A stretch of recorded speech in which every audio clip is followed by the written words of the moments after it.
हम लोग लिरिक्स का मॉडल देख लेते हैं। सबसे पहले हम लोग देख लेते हैं ये हाईलाइट बॉल है हमारे पास, ठीक है। ये इसकी बॉडी है, ठीक है। ये इसके लेसर हॉर्न्स हैं और ये इसके हमारे पास पीछे करके जो हैं ये हमारे पास ग्रेटर हॉर्न्स हैं, ठीक है। अब हम लोग आ जाते हैं कार्टिलेज पे, ठीक है। लिरिक्स के अंदर हमारे पास तीन अनपेयर्ड कार्टिलेजेस होते हैं और 3 पेयर्ड कार्टिलेजेस होते हैं। कार्टिलेजेस देख लेते हैं। ये हमारे पास थायराइड कार्टिलेज है जो कि हमारे पास लैमेला 2 लैमेला से मिलके बना हुआ है, ठीक है। यहाँ पे हमारे पास ऑब्लिक लाइन है, ठीक है। और यहाँ पे हमारे पास सुपीरियर कॉर्ना और इंफीरियर कॉर्ना हमारे पास मेम्ब्रेन के साथ अटैच्ड है, ठीक है। और सुपीरियर कॉर्ना हमारे पास ग्रेटर हॉर्न के साथ अटैच्ड है, ठीक है। फिर हमारे पास आ जाता है क्रिकॉइड कार्टिलेज, ठीक है।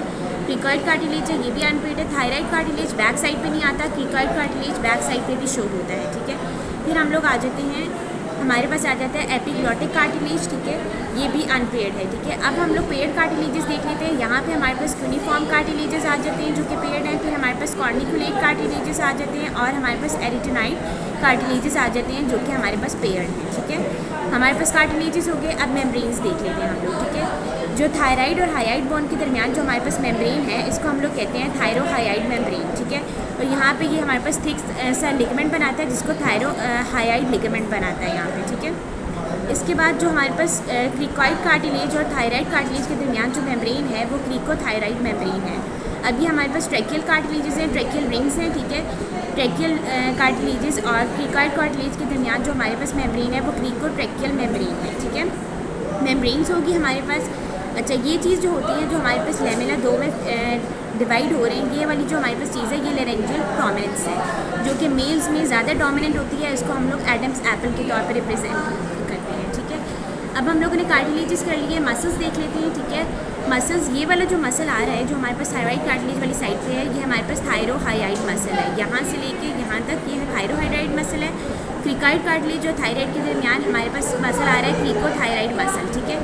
ये हमारे पास यहाँ से लेकर यहाँ तक क्रिकोथायराइड मसल है। बैक साइड पे मसल्स देख लेते हैं। ये वाला जो हमारे पास मसल है ये पोस्टीरियर क्रिको एरिटेनाइड मसल है, ठीक है। फिर इसका जो हमारे पास एक पार्ट है वो हमारे पास ट्रांसवर्स एरिटेनाइड मसल है, ये जो ट्रायंगुलर शेप में है, ठीक है। और यहाँ पे हमारे पास ऑब्लिक एरिटेनाइड होता है जो कि हमारे पास एक्स की फॉर्म में बनाता है, ठीक है। ये हमारे पास ऑब्लिक एरिटेनाइड है। ये वैसे एरिटेनाइड मसल है, इसके 3 पार्ट्स हुए हैं, ठीक है। इसके बाद हम लोग आ जाते हैं आर्टरीज और नर्व्स कर लेते हैं। ये वाली जो हमारे पास नर्व है ये सुपीरियर लेरेंजियल नर्व है, ठीक है। सुपीरियर लेरेंजियल नर्व है तो उसके साथ हमारे पास ये जो हमारे पास आर्टरी आगे 2 में डिवाइड हो रही है, ये सुपीरियर लेरेंजियल आर्टरी आ गई। ये ऊपर नर्व थी, ये आर्टरी आ गई। ये वाली जो आर्टरी जा रही है हमारी थायराइड आर्टरी है, ठीक है। सुपीरियर थायराइड आर्टरी है। और ये जो हमारे पास ग्लैंड है, ठीक है, इसको हम लोग थायराइड ग्लैंड कहते हैं, ठीक है। जो नीचे से नर्व आ रही है हमारे पास ये रिकरेंट लेरेंजियल नर्व है, ठीक है। और ये जो हमारे पास है ये वाला जो हमारे पास फॉसा टाइप है, ठीक है, ये हमारे पास है पिजिफॉर्म फॉसा होता है, ठीक है। और यहाँ पे हमारे पास एरी एपिग्लॉटिक फोल्ड्स होते हैं, यहाँ पे एरी एपिग्लॉटिक फोल्ड्स होते हैं, ठीक है। अंदर से देख लेते हैं हम लोग, अंदर से हम लोग देख लेते हैं, ठीक है। हमारे पास ये हमारे पास क्वाड्रेंगुलर मेम्ब्रेन होती है। क्वाड्रेंगुलर मेम्ब्रेन हमारे पास यहाँ पे हमारे पास फॉल्स वोकल कॉर्ड्स बना रही होती है और 2 वोकल कॉर्ड्स बना रही है, ठीक है। तो ये हमारे पास लेनिंग्स के अंदर यहाँ से हमारे पास जो है वो हमारे पास फॉल्स वोकल कॉर्ड्स और नीचे जो हमारे पास 2 वोकल कॉर्ड्स भी नज़र आ रहे हैं।